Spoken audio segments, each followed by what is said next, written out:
So today we've come to Willow Tree Fen, Lincolnshire Wildlife Trust Nature Reserve in South Lincolnshire.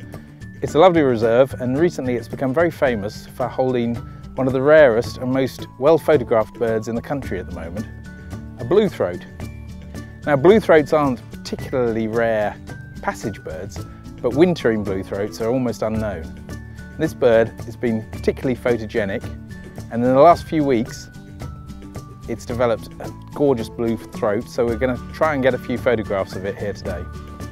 This is its habitat, a little bit of reed bed, and then coming down to the entrance track. So let's go and see if we can get some photographs.